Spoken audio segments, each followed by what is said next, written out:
Marines also froze. Exhausted by constant night attacks, soldiers simply slept in the snow. Frostbite claimed more victims than the fighting. Isolated in small defensive pockets, the Marines were pinned down by Chinese troops and North Korean guerrilla units.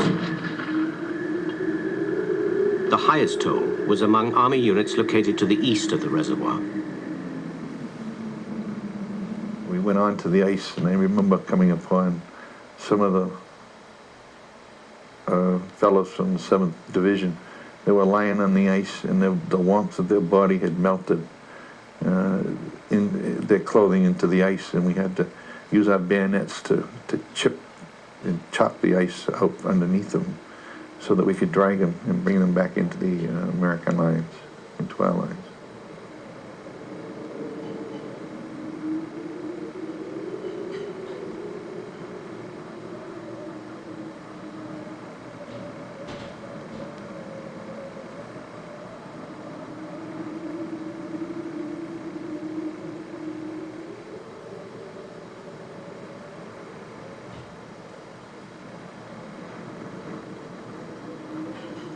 In 33 years in Asia, and having attended or participated in 4 wars, I can't recall anything as searing as this experience was.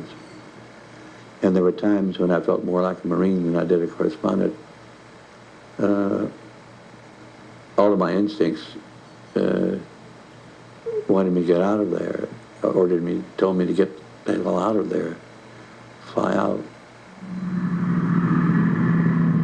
At Hagaru-ri, the Marines blasted out an emergency airstrip. The most seriously wounded were airlifted to South Korea and Japan. The Air Force offered to evacuate all personnel, but this would have meant abandoning equipment, and the Marines decided to fight their way out overland.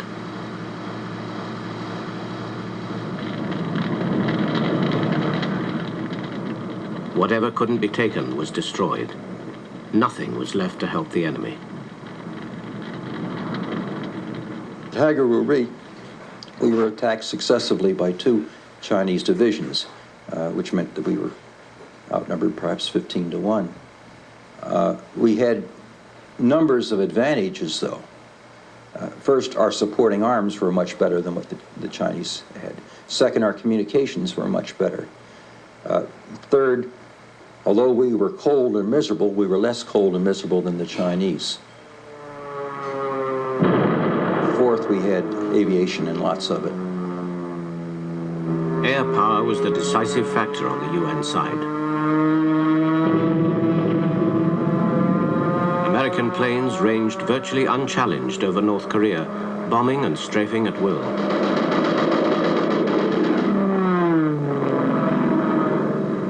With protection from the air, the Marines broke out and escaped south towards the coast. In contrast to the 8th Army in the west, there was no bug-out as the panicky retreat there became known. The Marines were a disciplined corps, and their officers never lost control. They were inspirational. You never wondered where your CO was. You never wondered where other leadership was. It was there. But they were confident. They did not panic. By mid-December, the relieved survivors had reached the relative safety of the coast. Of 15,000 Marines, some 3,000 were dead and 7,000 wounded, but their ordeal was over.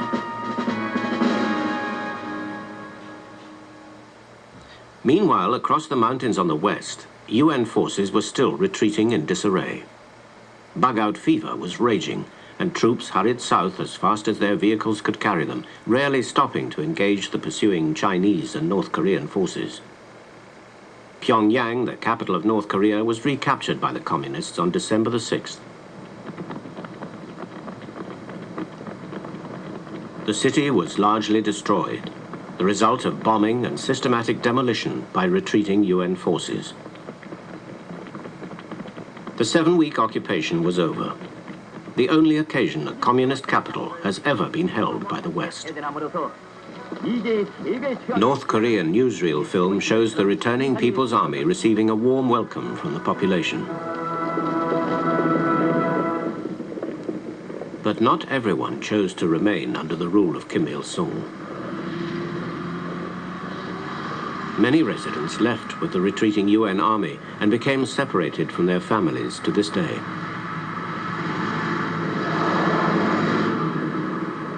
One morning we found out that they all retreated to the other side of the river, which flows in the middle of the Pyongyang city.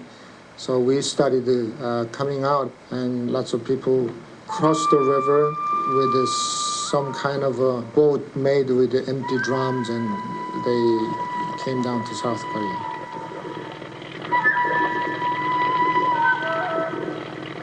Thousands fled Pyongyang, some crawling across shattered bridges in freezing temperatures. Many refugees by now had no homes, no animals, and little food. Some say they simply feared for their survival. Others, that they left to escape communism. My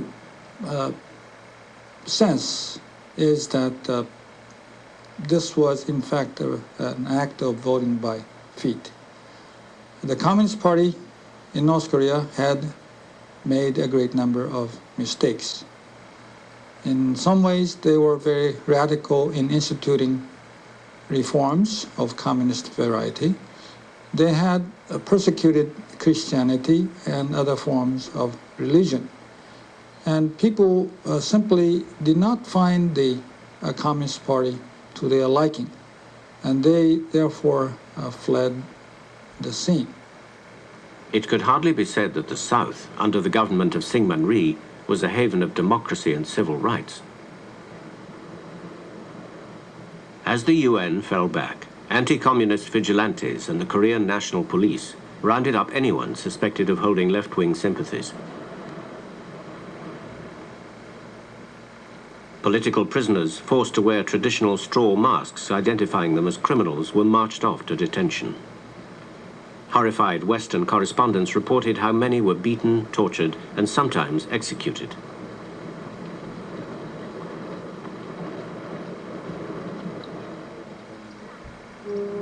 In North Korea today, in Sinchon County near the border, there is a memorial to one of the worst atrocities.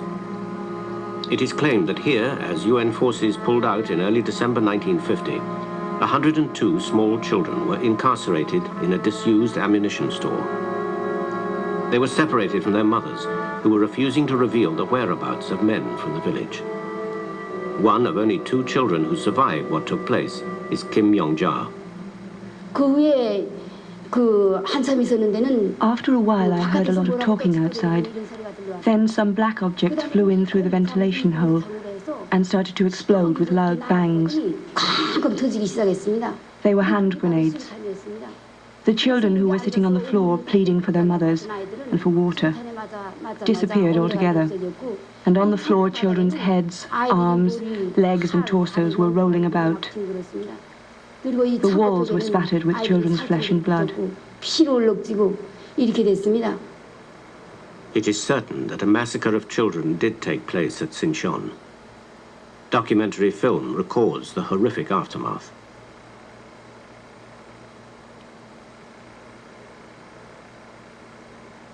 American and South Korean troops controlled the area at the time.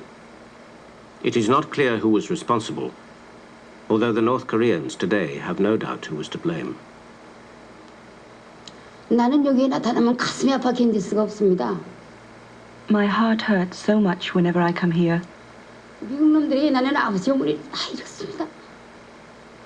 I lost my mother and my father through the Americans. I can never forget my emotions about this place, and I renew my resolution to get revenge on the Americans, 100 and 1,000-fold.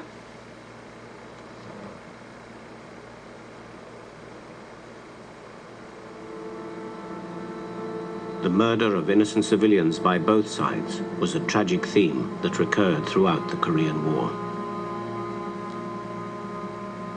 The North Koreans committed very serious atrocities in the South when they left, And they committed atrocities again when their rule was reimposed or when their official